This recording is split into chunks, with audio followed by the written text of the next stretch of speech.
In 1965, something happened on set that made everyone in the group cry. It wasn't an accident or a death. It was a silly, childish noise that ruined take after take of the most important scene in the movie. It cost the company a lot of money to try to fix it. They couldn't, so they put something over it. No one could talk about what really happened in that gazebo for 30 years. Christopher Plummer, who didn't like the movie, kept the secret until Julie Andrews finally told everyone on live TV. A brave cameraman was strapped to the side of this huge chopper where the door would be. In 1956, a German director made 2 movies based on Maria von Trapp's autobiography. In West Germany, they were huge hits. They were the most popular movies made after World War II, and they were shown all over Europe and even in South America. In the U.S., however, companies laughed them off as high school projects. Then something strange took place. Paramount sent Vincent J. Dunn, a director who won a Tony Award, to look at possible projects. He also thought the movies were bad when he saw them, but something about the story really moved him. He didn't pitch it as a movie, so he said something brave. This can't be turned into a movie. For Mary Martin, you need to turn it into a Broadway show. Everything changed because of that thought. Years ago, Maria von Trapp sold the rights to make the movie for only $10,000. That's equal to about $104,000 today. It wasn't a big deal at the time. Hollywood tried to buy the title alone, but Maria said no. That person had to tell the whole story if they were going to tell her story. In the late 1950s, Maria's stage rights were being talked about by Mary Martin and her husband Richard Holiday. They looked everywhere but couldn't find her.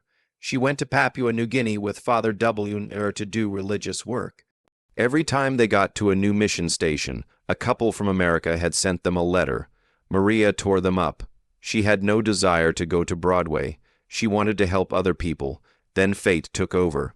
Maria and W. got back to the U.S. by ship and arrived in San Francisco. There was Richard Holiday waiting. He gave them tickets to see Annie Get Your Gun with Mary Martin. Maria thought the show was great, but she had to tell them the bad news. They bought the rights from her already. She told them, "You're welcome to give it your best shot." That shot would soon become legendary. At first, the musical was supposed to use real Austrian folk songs. Richard Rodgers and Oscar Hammerstein added a few new songs, but when asked to write just one, they refused. The style they used on Broadway wouldn't go with old European songs. They told the producers what they had to do. "We have to write down the whole score or we'll be out." The producers decided to wait until Flower Drum Song was done. It was worth the wait. Mary Martin and Theodore Beckel were in the lead roles when the show opened on Broadway on November 16, 1959. The production cost $400,000, but $232 million worth of tickets were sold ahead of time. The show was put on 443 times. During her whole run, Mary Martin only missed one show. In just a few months, in June 1960, there was a bidding war over the picture rights. Fox 20th Century won and paid $25 million. Today that's more than $13 million. The company was losing a lot of money at the time because of the failure of Cleopatra. It was very risky, but the deal had an odd clause. In the event that the movie made more than $5 million, the writers would get 10% of the money. Howard Lindsay believed it was a joke. What picture was better than that, he was about to find out. Putting Maria von Trapp in the movie version added to the excitement. Julie Andrews was crushed when she didn't get the part of Eliza in My Fair Lady. They went with Audrey Hepburn instead. It was thought that Andrews was too plain for the big screen. But Robert Wise, the director, saw something good in her. He went to Disney to watch unfinished video of Mary Poppins and then talked to the screenwriter. "Let's be the first ones to sign her." The deal Andrews made was for $225,000. Today, about $28 million. There are no fees or box office splits. There is just a flat fee. On the other hand, Mary Martin made more than $8 million from the play. Fox would feel bad about not giving Andrews a share of the money they made in the end. It was nice of her to get back at Mary Poppins. During her Oscar speech, she thanked Mr. Jack Warner, the man who turned her down. It wasn't easy to cast Captain Von Trapp either. Chris Plamer said no more than once. He believed the part was dull and dead. He even wrote a letter to the screenwriter asking for changes, more emotion, better dialogue, and a song about Maria that showed how he felt. Wise also tried Sean Connery, Richard Burton, and Bing Crosby as stars. It didn't feel right. Finally, Wise flew to London and persuaded Plamuber to join as long as he could change the character. Plamuber still didn't like the project. It sounded like snot to him. He drank a lot of the shoot. He later said that he was drunk during the scene with the family's last act. Julie Andrews's $225,000 pay is now seen as one of the biggest mistakes Hollywood has ever made. The movie made more than $286 million around the world, but she never saw a dime after that first check. Fox was in a tough spot. The $15 million movie Cleopatra almost put the company out of business. They had to sell their land and back lot. Not even The Boss was kept on, but The Sound of Music would bring them back. Still, they didn't pay Julie Andrews enough even though she was their biggest star. Not everyone made the list. 3 times Mia Farrow tried out for the part of Lissel. She was 20 years old. It was clear from the director's notes. Nice and soft, but not very energetic. He also didn't believe she could dance. Charmian Carr, who got the part, was 21 years older than Farrow, which was funny, but she was just the spark they needed. She could no longer be in shows after Farrow turned her down, but Rosemary's Baby made that possible. Kurt Russell, Patty Duke, and Terry Garr were some of the other candidates, but Nicholas Hammond, who was only 15, got the part of Friedrich. He would go on to play the first real-life Spider-Man in 1977. It took a long time to choose the other Von Trapp children, and they were really close. Even after many years, they got back together a lot. Plummer and Andrews stayed in touch with them all their lives. I can't think of anything that could ever beat Gone with the Wind. It stayed at the top of the box office for 27 years without being moved. They lived through wars, the height of Hollywood, and the dawn of TV. The Sound of Music came along after that. In November 1966, only 18 months after it came out, it did something that no one could have imagined. With $286 million, it did better at the box office than Gone with the Wind. That number wasn't made up with fake money either. The fact that it was changed to fit the cost of tickets at the time made the achievement even bigger. It wasn't just that people paid more, a huge number of them showed up. Music videos had never looked so strong.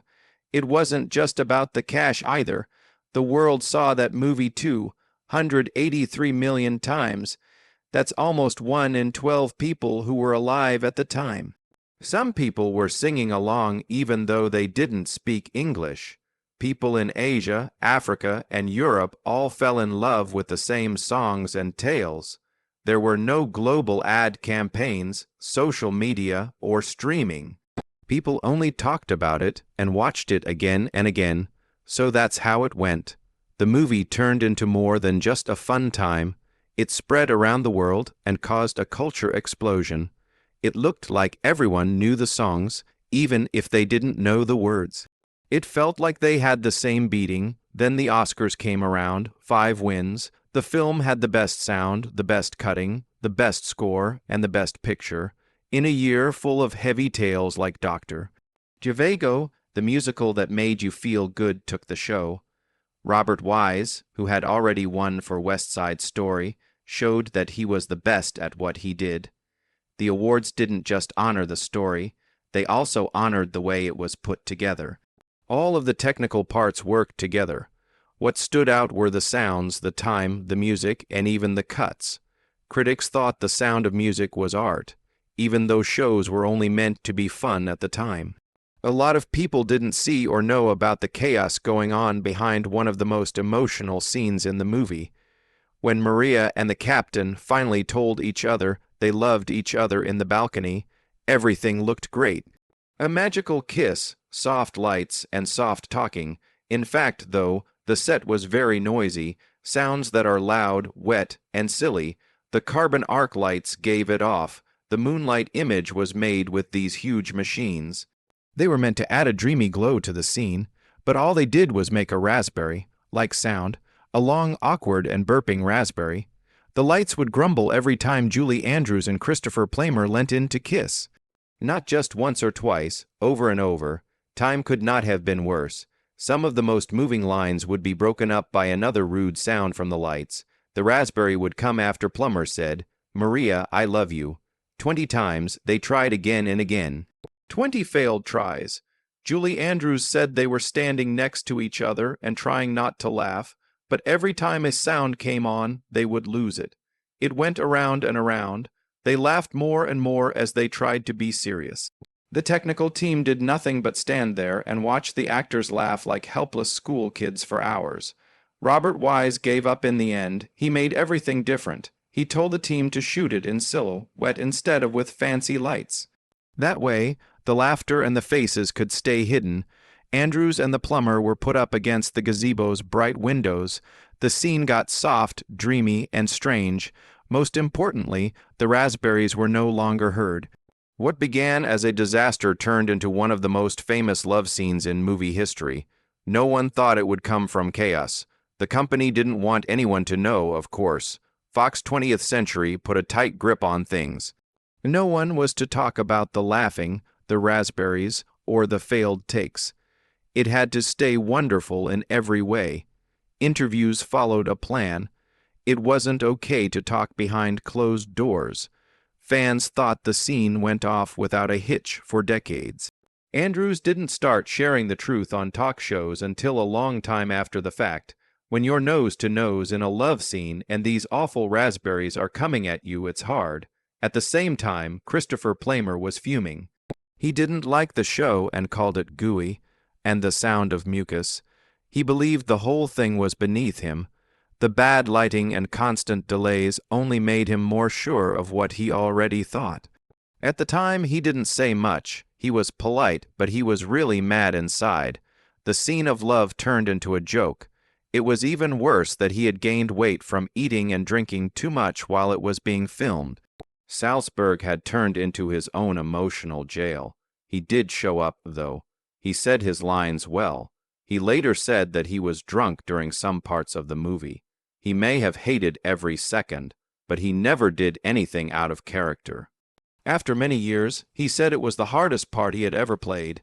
He had to act like he cared, not because it was important or deep, but because he had to. He helped make something that people would remember forever by acting. Captain Von Trapp sings Elevation, with tears in his eyes during the music festival scene, which was another shocking moment. It looks like Plummer was upset, but he was actually drunk. He later said in a DVD commentary, and again in his book written in 2008, that he was very drunk when he filmed it.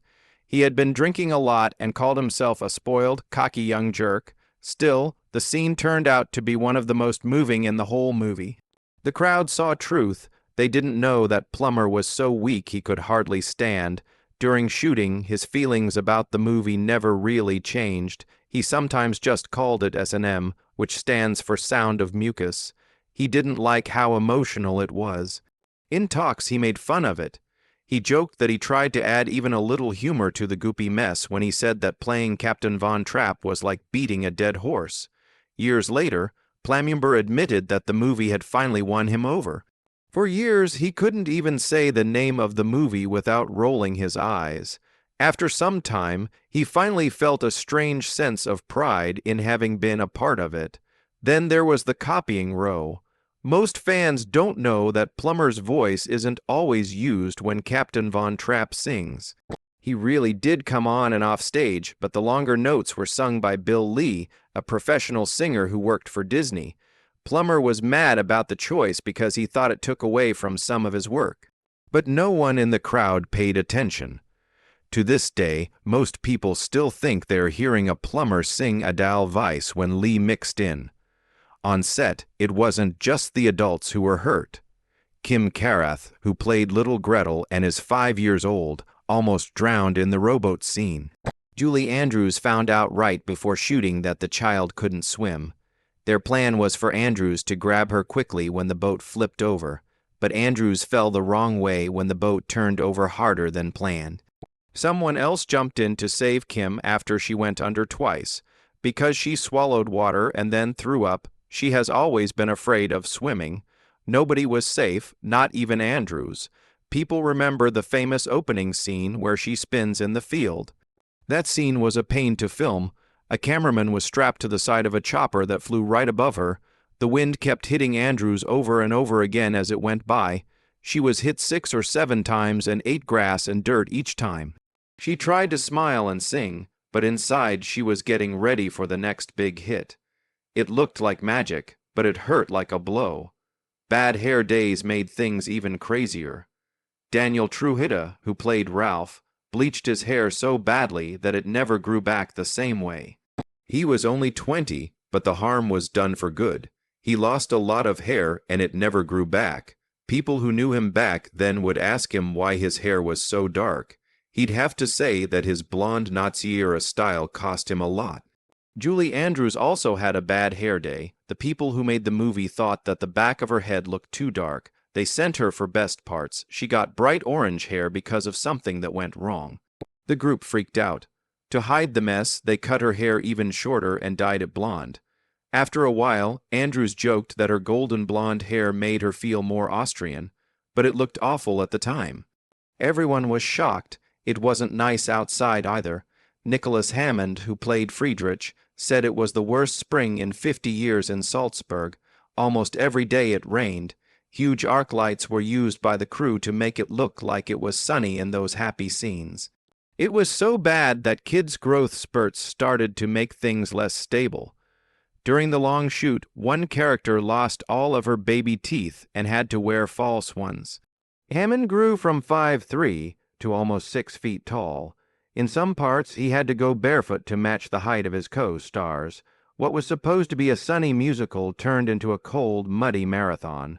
At first listen, music sounds like a love song, but behind the singing kids and rolling hills is one of Hollywood's most dishonest stories. The movie has been criticized for making knots, is look like cartoon bad guys, and it doesn't even touch on how horrible it really was that Jews were being erased from culture at the time. Music by Jewish composers was banned, and famous conductors like Otto Klemper and Bruno Walter had to leave their homes. The Knots is even set up a separate Jewish cultural group called the Jüdische Killerbund, which had 180 zero members in just 5 years. But the movie doesn't show any of this. Instead, it romanticizes Austria while skipping the genocide that was already well underway. The Von Trapp family hikes across the Alps to get to freedom in Switzerland in the movie. It's exciting and heroic, but it never happened. Instead, the family took a train. They walked calmly to the station, got on, and left for Italy. From there, they went to Switzerland, then France, and finally London. There were no steep mountain climbs or secret paths. In fact, Salzburg is only 200 meters from the Swiss border, and the mountains in the movie were very close to Hitler's private retreat, the Eagle's Nest. The Von Trapp family had Italian passports because Georg was born in Dalmatia, which Italy had taken over, so they were able to legally leave Austria. It's all made up for the movie with fake danger and fake glory. The love story between Maria and Captain Von Trapp is also fake. In real life, Maria married him for the kids. She said, "I liked him but didn't love him." She agreed to marry him because he asked her to stay and nurse the kids. They married in 1927, not on the eve of the Nazi invasion like the movie says. Maria was 22 years old and Georg was 47, which is a 25-year age difference. She said she fell in love with him later, but they married for practical reasons at first. The movie turned their marriage into a fairy tale, telling people a lie about love and making it look like they were full of passion and romance. The movie only shows 7 of the Von Trapp family's 10 children. Georg's first wife, Agatha Whitehead, had 7. Rupert, Agatha, Maria, Franziska, Ver, Hedwig, Johanna, and Martina. After marrying Maria, Georg had 3 more children, Rusari, Eleanor, and Johannes. There were changes made to the names, ages, and personalities of the other kids that weren't real. For example, Agatha was changed into Liesel, a teen who flirts with a boy, but the real Agatha was shy and serious. The The family couldn't stop laughing when they saw her on screen. These changes weren't made by accident. They were made to make the story simpler, easier to sell, and cleaner. It wasn't just the characters who lied. Adele Weiss, one of the saddest songs in the movie, fooled millions of people into thinking it was a real Austrian folk song. President Ronald Reagan even used it at a state dinner in 1984, but it was actually written in 1959 by American composer Richard Rodgers and lyricist Oscar Hammerstein Roman II. They wrote it just for the Broadway show. It was supposed to sound like a goodbye to Austria and nothing else. It was Hammerstein's last song before he died of cancer. The fact that it's now thought to be a real national anthem shows how far Hollywood fiction can go. Austrians weren't silly. The filmmakers asked Salzburg Marionette Theater to provide puppets for the scene with the lone goat herd. The theater said no, and they used the exact words. "This is a classy operation. We don't want them in some tacky Hollywood movie." It wasn't just about the puppets, it was about pride. The Marionette Theater had been open since 1913. Some artists thought that Hollywood was putting down their art. In a funny twist, they later made their own Sound of Music puppet show to take advantage of the movie's popularity among tourists. Many people in Salzburg were also angry, but not about the singing, but about the politics. It looked like Austria was just a helpless victim of Nazi aggression in the movie, but that wasn't true. Before the Nazis took over, Austria had its own dictatorship from 1934 to 1938. It was run by an anti-Nazi but authoritarian government that jailed Austrian Nazis and destroyed democracy. The movie didn't show any of this. People in the town thought it was offensive that complicated politics were boiled down to a simple story of good vs. evil. The actor who played Friedrich later said, "The town didn't want us there. They did nothing to help with the show. Their past had been sped up and made into a story. Maria herself was erased, but not from the story. She was erased from the process. The movie was based on Maria's 1949 memoir, Story of the Trapp Family Singers. However, Maria sold the rights to the book to German producers in the 1950 without realizing she was giving up all control. The German films did well, but when Hollywood bought the rights, they didn't include her in the process. She didn't get any money from the American version, and they didn't even ask for her opinion. When she asked to go to the premiere of the 1965 movie, she was told there were no seats left. Imagine not being able to be a part of your own story, one that would make hundreds of millions of dollars and change how people saw your life. Julie Andrews looked perfect on screen, but she wasn't at all calm behind the scenes. No one expected her to become famous for being a perfectionist during The Sound of Music, and not just in the way that most actors want to get their lines right. Julie was obsessed with making sure the movie didn't turn into a sugary, sweet fairy tale. She was afraid that the beautiful mountains, 7 cute kids, and catchy music could easily become too sweet, too fake, or too much. How do we make this real? She asked Christopher Plummer, the director and co-star, over and over again, how do we make the sugar thinner, even though her 1964 hit Mary Poppins was still fresh in her mind. Julie didn't act like she was new. She had strong ideas, and she wanted Maria and Captain Von Trapp's relationship feel real, not just cute. Because she didn't want people to roll their eyes, she paid close attention to how scenes were written, filmed, and even how she said her lines. It wasn't about ego, it was about control, and she was right. But while Julie was fighting sugar, the studio was fighting something much scarier, money. The budget was set at $8. $2 million, which was a lot of money at the time, but it quickly went down and then crashed. Why, Salzburg, the city was beautiful, but no one told the studio that it rained all the time. In fact, 1964 was one of the wettest years on record. Director Robert Wise thought it would take 6 weeks to shoot on location.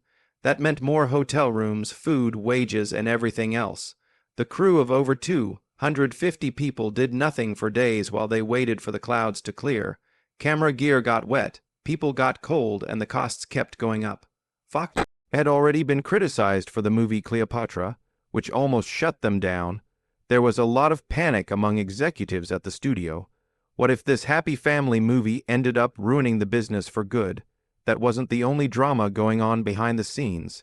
The legendary director William Wyler was supposed to direct The Sound of Music long before Robert Wise was hired, Early in 1963, he even quit his job on Fox's board to avoid a conflict of interest. That's how serious it seemed, but Wyler had doubts from the start. He didn't like the stage musical and didn't connect with the script. He even felt lost when he flew to New York to see the Broadway show because the songs didn't hit him right. He also said that Wyler was losing his hearing, which made directing a musical even harder. His wife could see it, and he just wasn't into it. So, Wyler started looking for a way out. In a quiet way, he needed a clean break, something that wouldn't make anyone suspicious. Then, producers offered him the role of the collector, based on the book by John Fowles. Wyler read the script and knew right away that it was more his style. Dark, twisted, psychological. He asked the Zanuck family, who ran the studio, to free him from his Sound of Music contract because the official story timetable conflicts. The news media and Fox kept saying that, but Wyler actually ran the other way. This made it easy for Robert Wise to step in and pick up the pieces in late 1963.